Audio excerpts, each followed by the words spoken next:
अजोका का भी एक प्ले है कौन है ये गुस्ताख, जो मंटो की स्टोरीज पे लिखा गया है।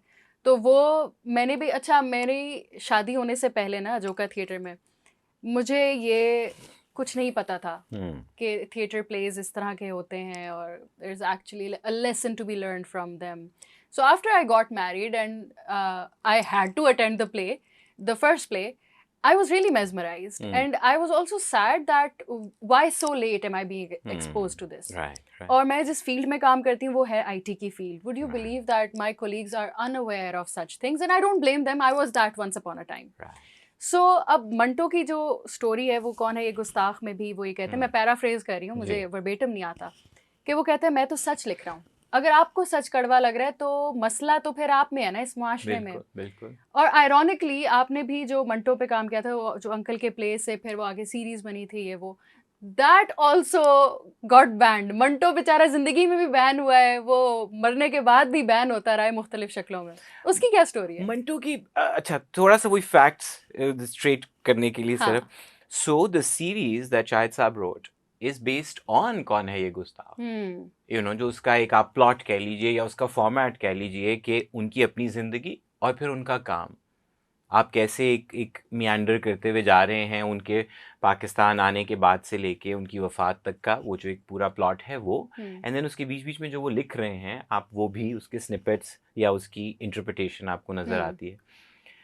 तो ये एक बहुत ही, और वो प्ले मैंने देखा हुआ था, नॉट द बेस्ट प्रोडक्शन क्योंकि आई थिंक वो कराची में किसी ने किया, बट आई वॉज अवेयर कि शाहिद साहब ने वो लिखा हुआ, और मैंने अजोका की अपनी प्रोडक्शन उसकी नहीं देखी थी, तो I saw another production and again as you said mesmerizing and just the idea कि it's not just say Manto का, क्योंकि वैसे होता है लोग आमतौर पे मशहूर जो 4-5 चीज़ें जो लोगों को सबसे ज़्यादा लगती हैं, हद तक है नया कानून है या वो, तो वो लोग करते रहते हैं। टोबा टेक सिंह है, उसकी थिएटर के अंदर आपको कहीं ना कहीं कभी कॉलेज लेवल पे, एमेचर लेवल पे या प्रोफेशनल लेवल पे नज़र आती है, but a project of that scale, like total magnum opus scale done on stage, I saw it.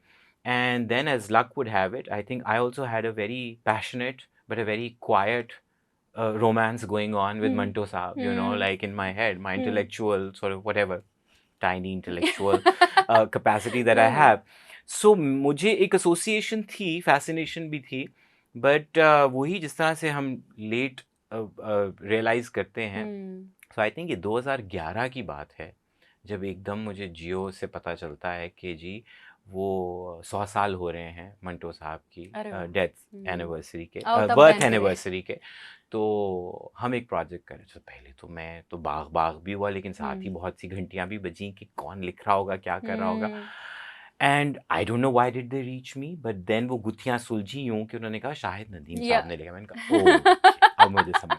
फिर मेरा पहला सवाल ये था कि मैंने कहा मैं इनको बाईपास करके पहले शाहिद साहब से पूछता हूँ कि is this really happening, and by that time I think already 10 or 12 episodes were there, like hardbound, and I was, so मैंने तो literally उसको एक वो जो क्या कहते हैं पॉटलक की तरह मुझे लगा कि मेरा तो मतलब जैकपॉट लग गया आज, और आज मैं बस इसको तो I didn't think, I think even once. People say that you think twice. I didn't even think once. I was like, this I am doing. So it was based on कौन है ये गुस्ताख, but of course for screen. It was changed. It was much longer. 40 minutes into 20 episodes. You know, so you were already talking about 800 minutes. Did Uncle write all of this? Yes, he did. Why? Of course he did. So and actually वो 800 भी नहीं, क्योंकि उसमें जब आप बीच में कहानियों में जाते थे उसकी इंटरप्रिटेशन अगर आप देखें तो खैर मतलब it was definitely a 800-minute long epic series. scale type वो चीज़, जिसमें कहानियाँ भी मतलब आप जो सिर्फ तसव्वुर में कर सकते हैं कि मतलब मैंने तो पहले बड़ा तो आंखें उबल के बाहर आ गई कि ठंडा गोश्त भी है बीच में। I was like, okay, are we ready for this? और मैं फिर जियो के साथ are the people ready for this? They weren't ready 100 years ago. They're still not ready. अच्छा मुझे ना उस वक्त वही था, वो जो होता है ना कभी आपको लीप ऑफ फेथ लेनी होगी। एक तो मैंने कहा कि अच्छा मैं मतलब वो क्या कहते हैं तंगाड़े चढ़ते हैं ना, मैंने कहा मैं इस वक्त तभी तो शाहिद साहब के कंधों के ऊपर मैं ये सब गेम है। दूसरा अच्छी चीज़ ये हुई क्योंकि वो कभी होता है ना ignorance, and not in essentially in a bad way, but जो पैसे लगा रहे थे उनको भी बस एक सरसरी सा आइडिया था कि मंटो साहब क्या लिखते थे या क्या कहते थे, राइट। उस साल हुकूमत ने भी अपेरेंटली मतलब 55 में उनकी वफात हुई, तो ये जो भी आप साल देख लें तो उनको कहीं कोई सिविल अवार्ड से मंटो साहब को after all those years announce किया कि वो मिल रहा है। सो सो वो कभी होता है ना, एक माहौल हल्का सा बन रहा होता है, चाहे लोग सिर्फ वो क्या कहते हैं चेक बॉक्सिंग ही कर रहे थे। सो उस सारे में ये हुआ कि शाहिद साहब के पास और मेरे पास एक फ्रीडम आ गया, लाइक वो जो लिख रहे थे मुझे से भी होता था, अच्छा मुझे से इनका लिखा हुआ आप समझना है और इसको टेलीविजन के लिए हम कर रहे हैं। And initially I was only directing it, और कहीं दिल में फितूर होगा मेरे, तो मैंने वो कहीं वो भी वाइब हमारी एकदम मैच करी, तो शाहिद साहब ने मुझे कहा कि हाँ तुम करो ना खुद। मैं पक्का हो गया उसके ऊपर। आई कंडक्टेड ऑडिशंस, हमने टीवी के मेन स्ट्रीम एक्टर्स के बारे में भी सोचा, लेकिन तब एक फिल्टर जो मैंने लगाया वो ये था कि नहीं, ये सिर्फ डेकोरेटिवली नहीं इसको अप्रोच किया जा सकता, आपको एक्सपोजर तो हो या आपकी कोई एसोसिएशन तो हो। मैं क्लेम नहीं करता कि मैंने सारा मंटो पढ़ा हुआ है, मुझे मंटो से वो वाला इश्क है जो किसी और को नहीं है, but at least I was like no, I have definitely read it more than a lot of other people, and then हाँ अगर इश्क के मीटर पे भी देखूं तो मैंने कहा हाँ इस वक्त मुझे अपने से जरा सा बेहतर आशिक मिल जाए तो मैं फिर मान जाऊंगा। So it was very ambitious, to be honest, but it was just too. But then what happened? Why? No, so Manto series हमने shoot की, with all you shot all of it, all 20 parts, you know. And 20 तो वो, और उसके अंदर को 20-21 मंटो साहब की कहानियां भी थी, तो यानी वो एक अलहदा शूट था। 50-60 रिसर्च भी हुई है उसके। जी एब्सोल्युटली, मतलब a lot of research was done by Shahid साहब himself, but वही कि उसके अंदर कुछ जगहों पे मार्जिन था to interpret to reinterpret. जैसे मैंने बीच में क्रोनोलॉजिकली शाहिद साहब ने सिर्फ वो कहानियां यूज की थी जो मंटो साहब ने उस जमाने में ही लिखी थी। मैंने कहा कहीं हम लाइसेंस ले लें, तो हमने लाइसेंस लिया। मैंने कहा वो मुझे वो वाली कहानियां जो बहुत पसंद, जैसे हतक गालिबन उन्होंने पार्टीशन से पहले लिखी थी, लेकिन फिर हमने हतक भी इस्तेमाल की, तो कुछ ऐसा ख्वाहिशात और एक exchange, but to a large degree it was a script which came to me hardbound. And then the series was made. I cut a 20-minute reel because इतना मटेरियल था, just for the joy of it कि अच्छा marketing को इन्होंने दिखानी होगी, and whoever would look at it would say कि ये फिल्म लग रही है टाइप, you know. सो मैं भी कहीं दिल में तो फिल्में ही बनाना चाहता था कि फिल्मों से मुराद ये कि अच्छा लोग आए थिएटर या फिल्म की तरह आपका काम टिकट लेके देखें, यू नो, और बड़ी screen, the dark room, you know, people watching it with that focus as opposed to के दाल चावल भी खा रहे हैं और टीवी भी सर्व कर रहे हैं। एंड मंटो, आई न्यू कि मंटो को पढ़ने के लिए या कुछ भी वो काम जो बिल्कुल मेन स्ट्रीम का नहीं है, उसके लिए आपका भी एक कोई तमीज़ या एक यू नो एटिकेट होता है। तो आई थॉट कि हाँ अगर ये फिल्म में होता तो बहुत मजा आता। सो मैंने एवी कहीं बोला, मैंने कहा कि मेरी फी बेशक आप थोड़ी सी जो भी ड्यू है वो अगर ले लें और ना दें मुझे पार्शियल राइट्स दे दें once the series is aired, so I would like to cut a film out of it.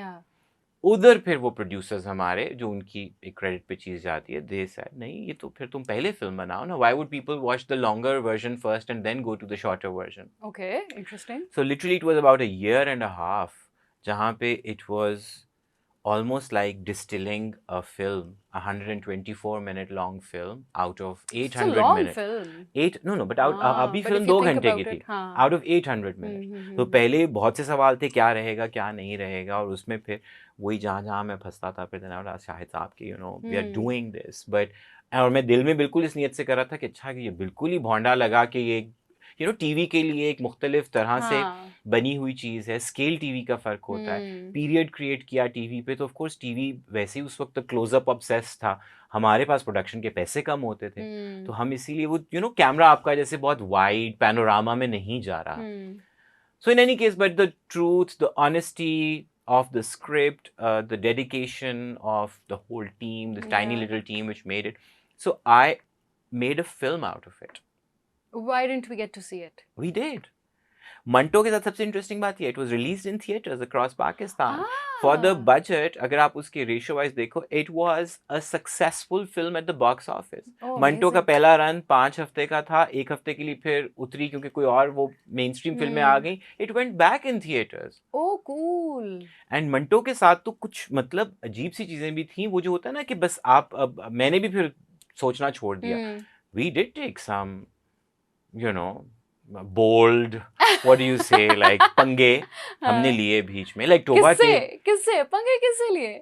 सोच से, लोगों की सोच से, सही। you know, मतलब अब वही शाहिद साहब is known for his पंगाबाजी, his not blunt daggers, you know, they're Yeah, sharp and yeah. you know really वो उसमें जब मार्शल लॉ के ऊपर बात हुई तो उसमें था कि अभी तक मुझे याद है, मैंने सोचा मैं सिनेमा के कट में से निकाल दूं, सेंसर होती है क्योंकि फिल्म टीवी का सेंसर फर्क है, तो उसमें वो लाइन थी कि बूटों की आवाज आ रही है, गलत रिवायत पड़ गई एंड और ये मंटो की लिखी हुई लाइन है, ये हम नहीं बोल रहे हैं ना। अब आप मुझे नहीं पता क्योंकि वही बात है कि चूंकि नहीं क्योंकि कुछ रीइंटरप्रेट हो रहा है तो शाहिद साहब की उसमें ऑफ कोर्स एक अपनी इंटरप्रिटेशन और कमेंट्री तो है, बट यू नो इस तरह की चीजें थी। टोबा टेक सिंह में अब वही होता है ना, आपने कभी लगे बंधे से असूल बना लिए होते हैं। अब टोबा टेक सिंह के अंदर उस बंदे का मेन प्रॉब्लम ये है कि वो बॉर्डर पे खड़ा हुआ है और वो कह रहा है कि मुझे ना इधर जाना है ना उधर जाना है, ये क्या है, बंटवारा क्या है। सो उस वक्त हमने साउंड के साथ एक इंटरेस्टिंग सा पंगा ये लिया कि उसमें एक ऑडियो मोन्टाज है जिसमें हिंदुस्तान का और पाकिस्तान के कौमी तराने ओवरलैप हो रहे हैं। सो आई थॉट ये भी सिनेमा में नहीं वो चलने देंगे, यू नो, बट मंटो में बहुत सी चीजें चल गई। और I'll be honest, लिखे हुए के अंदर भी हम सिर्फ वो नहीं कर रहे थे कि अच्छा जी, क्योंकि अब वो तो लिखा हुआ है, हमने इसको तस्वीरों में और आवाज़ों में कन्वर्ट करना। तो there was a fair amount of से सटल रिस्ट्रेंट, क्योंकि लिखा हुआ फर्क है। अब Thanda Gosht is very graphic, very very graphic, you know, तो उसको अब आप पढ़ने की हद तक तो एक और बात है, लेकिन हम चूंकि फिर वही चाहते हैं कि now Manto should be yeah, if you're taking him into the mainstream, then there's no harm. Literature के साथ तो ये एक आज़ादी होती है ना कि आप उसको अपने तौर पे इंटरप्रेट कर लें। So वो मंटो फिल्म चली, we took that film to everywhere, you know, it was shown in festivals, it was shown in universities. So India में भी इंडिया में भी, yes, I mean इंडिया का बहुत बड़ा एक फेस्टिवल होता है, Kolkata international film festival, and it was after a gap of many years the first Pakistani film to be, you know, showcased there, and went to Jaipur. उस जमाने में बल्कि कोई बहुत बड़ा एक कोई पंगा भी हुआ था, but I remember कि वो जो उनका मामी फेस्टिवल होता है, उनके ऑर्गेनाइजर्स ने कहा कि हम क्लोज डोर स्क्रीनिंग करना चाहते हैं लेकिन हम करेंगे, और उसकी स्क्रीनिंग हुई, it was a close door screening, you know. So Manto that वीज उस वक्त जो भी हो रहा था, it became more of a project and a phenomenon, I would say, और हम सब उसमें कहीं ना कहीं अपना छोटा पार्ट प्ले कर रहे थे, but suddenly we saw the country sort of, you know, reclaim Manto. Manto becoming cool. Do you know there's a clothing brand now called Manto? उस क्लोथिंग ब्रांड की भी मैं एक कहानी सुनाता हूँ कि वो मंटो वाले बहुत अच्छे कपड़े बनाते हैं। उन्होंने मैंने आज तक नहीं खरीद के पहने। इंटरेस्टिंग, बट शुरू में मुझे थोड़ा सा इख्तलाफ यही था कि ब्रांड का नाम मंटो है, बट वो कहीं कड़ों पे फैज साहब की भी पोइट्री लिखी हुई है, और या मुझे याद है दुपट्टों पे भी बहुत सारी, सो देयर इंटरेस्टिंग। बट चलिए, मतलब मैं ये इस बात पे खुश हूँ कि चले एक ओनरशिप इसी तरह होती है ना। सो उन्होंने उसमें ना अपना एक वो रखा हुआ है मंटो के, वो द सिग्नेचर, यू नो। तो उन्होंने मुझे एक पीआर पैकेज भेजा, तो मैंने उनसे ऐसी मैंने कहा जी थैंक यू, एंड कुर्ते, अंकल को भी भेजना चाहिए। What is this Manto? मतलब ये बस वो आपको पता है, ये तो अजीब सा।